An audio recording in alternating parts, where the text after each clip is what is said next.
here I am finally talking about the Guilty Gear Strive 2.0 patch about a week after it came out. I could make this video an hour to an hour and a half if I really wanted to go over all the specifics, but I don't really want to do that. Plus, it's a game that you don't play and probably don't care about the specifics of the patch for every individual character, but I'll go over the main specifics. The top 3 things that happened in this patch was more interactions, less damage, and less get out of jail free options. I can go over those first, I guess. So starting off first, for more interactions, we got Wild Assault removed. Now I can't obviously show Wild Assault on the screen because it's not in the game anymore, but basically if we're going to equate it to Tekken, it's just a heat smash you can do whenever you want, takes half the burst bar, and it's just insanely plus, leads into combos. You could use it to follow up on combos for moves that don't have follow-ups. So it was a really annoying move. It went across the screen, plus on block, led into full damage combos, no scaling. It was just insane. And then purple Roman cancel got removed from grabs and supers. What this means is if you were to whiff a throw before the 2.0 patch, you could purple Roman cancel, which would stop time and the move, and basically you had a free get out of jail free card for if you missed a throw, and you could just keep your pressure up. This is maybe the most annoying thing in the game. The one thing I am upset about is that you can't Heavenly Potemkin Buster into Pot Buster. That is really sad. And finally, pretty much damage across the board has been lowered, so then there's just more interactions as a whole in the game. Like, if you were to purple Roman cancel and hit an opponent, it has 50% damage scaling. You do half the damage for the combo, as well as just supers do less damage, combos do less damage. There's less wall bounce the longer a combo goes, so you can't just infinitely loop at the wall. It's just a great patch. You can't kill in 2 combos anymore. You have to do at least 3.5 now. They homogenized the game in a good way. I didn't know you could do that. I didn't know you could homogenize a game in a good way. Pretty much what they did was, so 6P is a move that pretty much deactivates the top half of your character, and it is pretty much just a anti-air, but it can also be used for poking. But now everyone's 6P is the exact same, and all 4-frame jabs have been removed from the game. Now everyone just has 5-frame jabs. It was really annoying having character specific pressure, because sometimes you could just get hit out of it, because some characters had 6-frame jabs and some characters had 4-frame jabs, but now everyone has 5-frame jabs.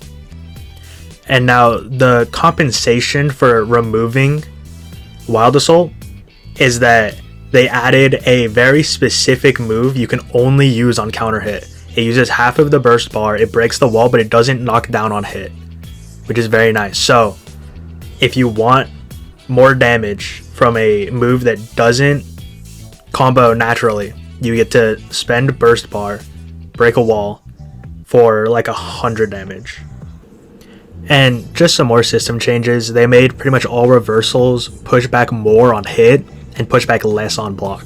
So it's a lot easier to block a burst and punish them for it than it was before. Because before, sometimes you would just block a burst, make a read, and then you couldn't do anything about it because the pushback was too much to follow up on it. But now there's almost no pushback. But things for throw breaks, there's more pushback on throw breaks. So before, if you had a throw break, if you made the read, they could just still be in your face, and now it's neutral again.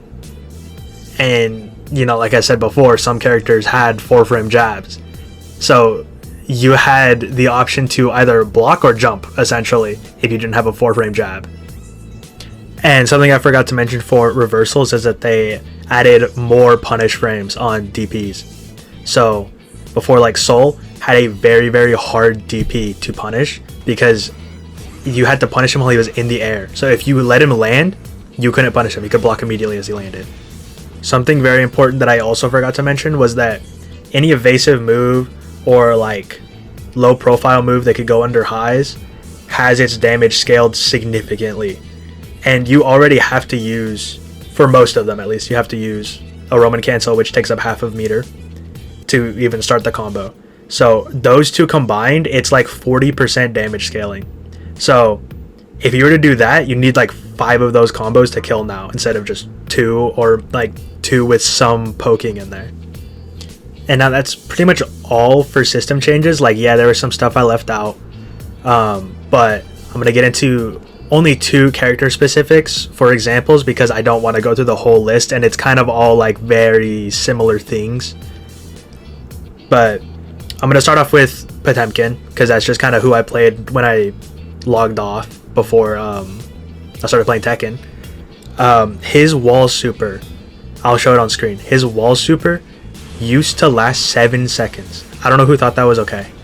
I don't know who thought that was okay. It used to last 7 seconds. You could throw it from one side of the screen and it would just go to the other side. It's just a plus on block, chip damage move that you have to jump over. And I don't know if you know, Potemkin has a super that's a air grab that cannot be blocked, broken, or anything. So it was a little broken, but they reduced it down to 2 seconds, which is so crazy for the character. But they got rid of Potbuster armor. I don't know why he had this in the first place. It's the most mind-blowing thing I think I've seen in a fighting game, is they gave a grappler armor on his grapple. Why? Why did they do that? And then now his armor on his other moves can be broken with lows, because before you need to hit him twice. It wasn't like Tekken where if you do an armored move you can do infinite moves into it and it would come out anyways. In this game, it only blocks the first move. So if you were to hit him with 2 moves, it would stop the move from coming out. It'd be a counter hit. And for the second example I'm going to give is for Happy Chaos. Happy Chaos has been a terrorist ever since he came out. He's still played to this day. It's Leffen's main choice of character. Like, he is an insane character. But the nerfs this man got in 2.0 is insane. He had a ball he could throw that made his concentrated gunshot faster to lock on, because if you didn't have the ball on them, you'd have to manually aim it, but with the ball it auto locks. They made the gun come out slower, the reload slower, the actual shooting slower, so now he can't just pressure you from long range. One of his ults, his main ult for blowing up the wall, it used to reload his gun. Why it did this? No idea. But it would reload his gun. It no longer does that anymore. It's so fantastic. So yeah, overall, they pretty much just made a ton of good changes to the characters and the system itself. Obviously, there was some stuff in there that wasn't loved by the community, but for the most part, it's about 99.5% of the changes they made were perfect, which is insane because they dropped so many. The patch notes are so long. There's like maybe 50 patch notes per character, and that's without the system changes themselves. So yeah, thanks for watching. I'm already working on my next video. It should come out like decently soon, but yeah, see ya.